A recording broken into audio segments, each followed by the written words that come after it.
Porém, nós oramos ao nosso Deus e pusemos uma guarda contra eles de dia e de noite por causa deles. Neemias 4, 9. Neemias e os judeus estavam reconstruindo os muros de Jerusalém.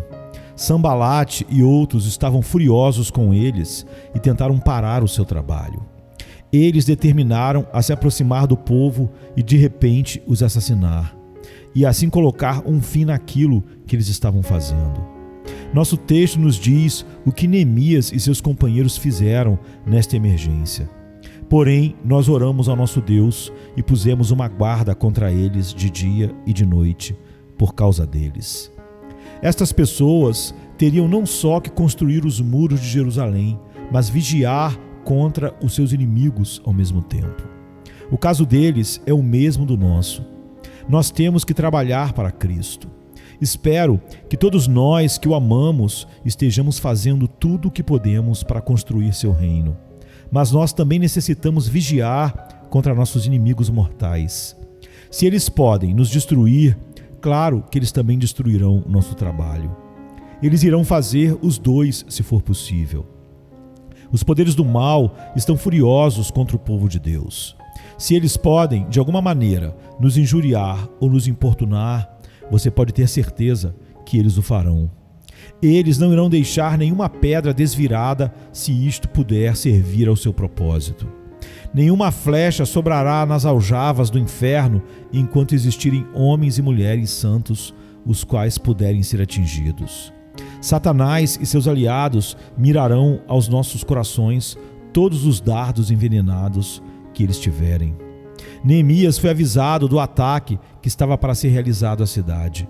Os judeus que viviam perto dos samaritanos escutaram sua conversa sobre o que eles pretendiam fazer e foram contar a Neemias os planos dos seus adversários. Nós também somos avisados. Como nosso Senhor disse a Pedro: Simão, Simão, eis que Satanás vos pediu para vos cirandar como trigo. Lucas 22, 31. Da mesma forma, ele, em sua palavra, nos disse que existe um grande e terrível poder maléfico que está buscando nossa destruição. Se Satanás puder assim fazer, ele não vai somente nos cirandar como trigo, mas irá nos lançar ao fogo para que sejamos destruídos. Irmãos, não ignoramos os seus ardis. 2 Coríntios 2, 11. Vocês não são deixados em um paraíso de tolos para sonhar com a segurança das tribulações e sonhar ter o luxo de estar fora de tentações. Era bem conhecido para estas pessoas também que, estando em perigo e alertados sobre a malícia de seus inimigos, que eles tinham um nobre líder para estimulá-los ao caminho certo a ser seguido. Neemias estava bem qualificado para esta obra. Ele deu aos judeus conselhos muito astutos, sensíveis e espirituais. Isto foi uma grande ajuda para eles na hora da necessidade. Amados, nós temos um líder melhor que Neemias. Nós temos nosso Senhor Jesus Cristo e nós temos seu Espírito Santo que habita em nós e que permanecerá dentro de nós. Imploro que você escute ao seu sábio e bom conselho. Penso que ele o dará à medida que continuamos com a explicação do texto. Ele dirá a você o que Neemias de fato disse àquelas pessoas: orem e vigiem. Mesmo que os adversários dos judeus conspirassem juntos e viessem lutar contra Jerusalém e impedir o trabalho de construção dos muros, Neemias diz: porém nós oramos ao nosso Deus e pusemos uma guarda contra eles de dia e de noite por causa deles. No texto, vejo duas guardas. Primeiro temos a oração. Nós oramos ao nosso Deus. O segundo guarda é a vigilância. Pusemos uma guarda. Nós oramos e pusemos uma guarda. Nós devemos ter os dois se quisermos derrotar o inimigo. Primeiro então, caros amigos, pensem no primeiro guarda. Nós oramos ao nosso Deus. Falando desta oração, eu a tomaria como padrão para nossas orações quando estivermos em condições semelhantes. Foi uma oração que pretendia um objetivo. Algumas vezes, quando nós oramos, temo que não estejamos transferindo um objetivo ao trono da graça. Mas Neemias era tão prático em sua oração quanto era em sua vigília. Alguns irmãos vêm para nossas reuniões de oração e dizem coisas muito boas, mas o que eles realmente buscam, eu realmente não sei. Tenho ouvido orações as quais tenho dito quando elas são terminadas: bem, se Deus responder essa oração, eu não faço a mínima ideia do que Ele nos dará. Era uma oração muito bonita e nela havia uma grande quantidade de explicação doutrinária e de experiência. Mas eu não creio que Deus precisa que lhe sejam explicadas doutrinas ou experiências. A falha nessa oração era que nada foi pedido nela. Gosto quando irmãos estão orando como se eles tivessem um objetivo, assim como um carpinteiro quando está trabalhando. Não há necessidade de usar um martelo de marfim se você não deseja acertar a cabeça do prego. E se este é o seu objetivo, um martelo comum o fará tão bem quanto um maravilhoso martelo. Talvez o faça até melhor. Bem, as orações de Neemias e dos judeus eram petições para a proteção divina. Eles sabiam o que queriam e eles pediram por isso de forma completa. Por mais orações definidas. Temo que nossas orações sejam, frequentemente, nuvens e que nós recebemos névoas por respostas. A oração de Neemias tinha objetivos.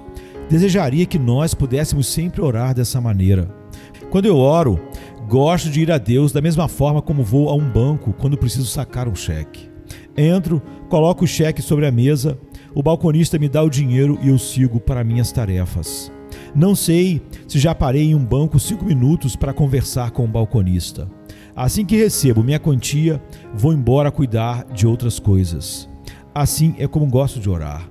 Mas existe uma forma de oração que parece ser como se estivesse se espreguiçando perto do trono da misericórdia, como se este alguém não tivesse nenhuma razão em especial de estar ali.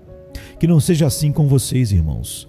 Apele para a promessa, creia nela, receba as bênçãos que o bendito Deus está disposto de lhe dar e continue sua obra. A oração de Neemias e de seus companheiros tinha um objetivo. Em segundo lugar, era uma oração que superava dificuldades. O texto começa com a seguinte palavra: porém. Se observarmos bem, quando certas coisas acontecem, nós oramos muito pouco especificamente. Quando, pelo contrário, deveríamos clamar ao nosso Senhor o máximo que pudermos. Sanbalate zombava, porém, nós oramos ao máximo por suas zombarias. Tobias pronunciou um escárnio cortante, porém, nós oramos ao máximo por seus gracejos. Se homens fazem piada do seu compromisso com o Evangelho, orem mais ainda. Se eles se tornam violentos e cruéis, orem mais ainda. Nada menos, nem uma palavra a menos, nem uma sílaba a menos, nem um desejo a menos, nem um pouco de fé a menos. Quais são suas dificuldades, querido amigo, em vir ao trono da misericórdia?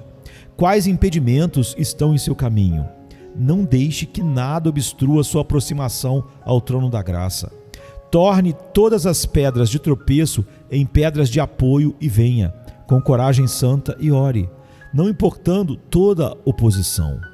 Porém, nós oramos ao nosso Deus. A oração de Neemias buscava objetivos e superava dificuldades. Note em seguida que era uma oração que foi feita antes de qualquer outra coisa. O texto não fala que Neemias pôs uma guarda e depois orou, mas nós oramos ao nosso Deus e pusemos uma guarda. A oração deve ser o cavalo dianteiro de um grupo. Faça o que quer que seja sábio, mas só depois que você tiver orado. Vá ao médico se você está doente, mas primeiro ore. Tome o remédio se você acredita que vai lhe fazer bem, mas primeiro ore. Vá falar com o homem que lhe caluniou, se você acha que deve fazê-lo, mas primeiro ore. Bem, eu farei isto e aquilo, diz um, e depois orarei para uma bênção para os meus objetivos. Não comece nada até que você tenha orado. Comece, continue e termine tudo com oração, mas especialmente comece com oração. Algumas pessoas nunca começariam o que estão fazendo se tivessem orado primeiro, pois elas não poderiam pedir para Deus abençoar tal ação.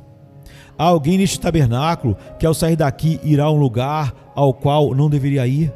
Será que este alguém irá orar primeiro? Ele sabe que não pode pedir uma bênção, pois ele sabe o mau lugar onde estará indo. Não vá a nenhum lugar onde você não pode ir depois de orar. Isto seria um bom guia em sua escolha de lugares para ir. Neemias primeiro orou e depois vigiou. Mais uma vez, foi uma oração que teve continuidade.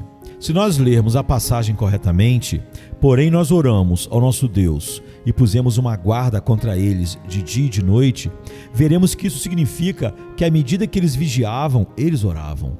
Eles não oraram e então abandonaram a oração e foram embora, como garotos peraltas fazem quando saem para tocar campainhas e correrem. Tendo começado a orar, eles continuaram orando. Enquanto havia inimigos ao redor, a oração e a guarda nunca pararam. Eles continuaram clamando para aquele que guarda Israel, enquanto colocavam os guardas para diverti-los da aproximação dos inimigos. Quando nós devemos largar a oração, irmãos e irmãs? Bem, dizem que nós devemos fazer isso quando chegarmos ao céu. Não estou certo disso. Não acredito que os santos já mortos fazem intercessões por nós. Mas lembro-me do que está escrito no livro de Apocalipse, de que as almas debaixo do altar clamavam: até quando, ó verdadeiro e santo dominador? Apocalipse 6:10. As almas estavam esperando pela ressurreição, esperando pela vinda de Cristo, esperando pelo triunfo do seu reino, e não consigo imaginar a sua espera lá sem um clamor frequente. Até quando, ó Senhor? Lembre-se do seu Filho, glorifique seu nome, complete o número dos seus eleitos. Mas certamente, enquanto nós estivermos aqui, devemos orar. Uma senhorita tola, que dizia que já fazia tempo que ela alcançara a perfeição, disse que sua mente estava em tão completa conformidade com a mente de Deus que ela não precisava mais orar. Pobre criatura, o que ela sabe da verdade?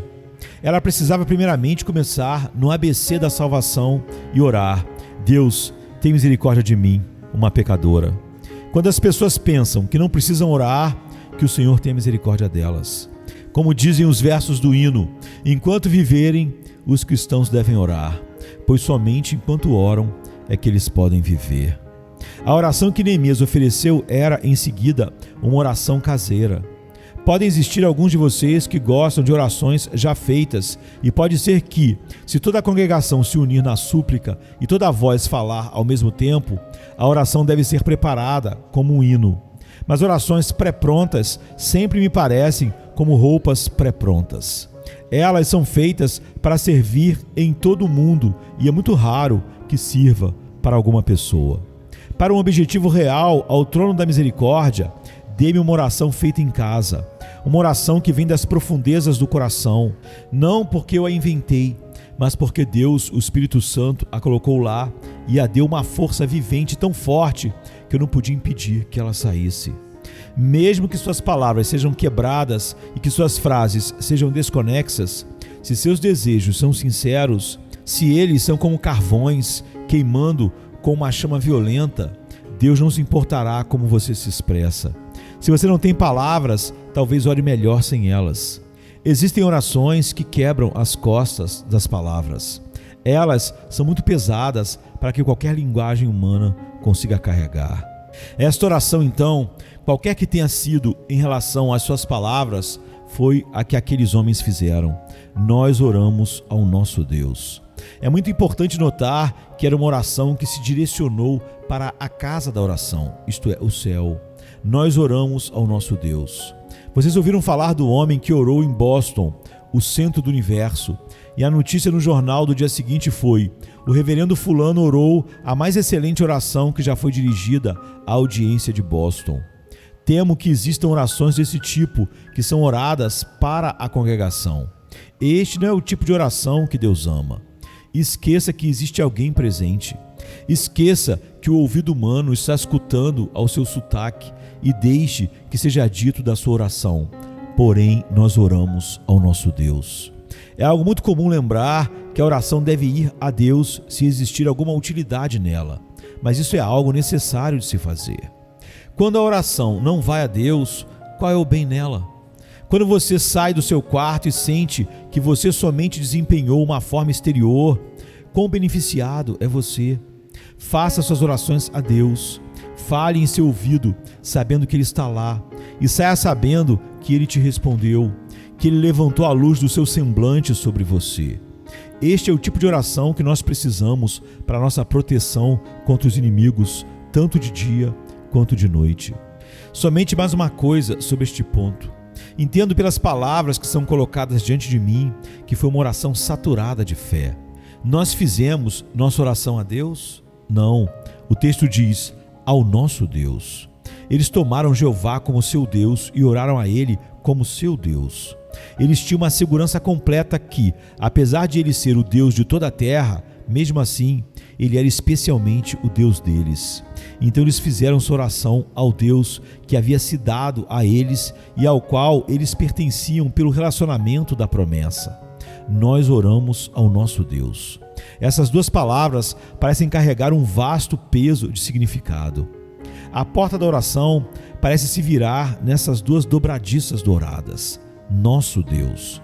Se você e eu seremos livres do mal que está no mundo, se nós seremos guardados enquanto construímos, edificamos a igreja de Deus, nós devemos ter nossa primeira guarda poderosa, a oração confiante, tal qual a de Neemias e de seus companheiros judeus apresentaram ao Senhor.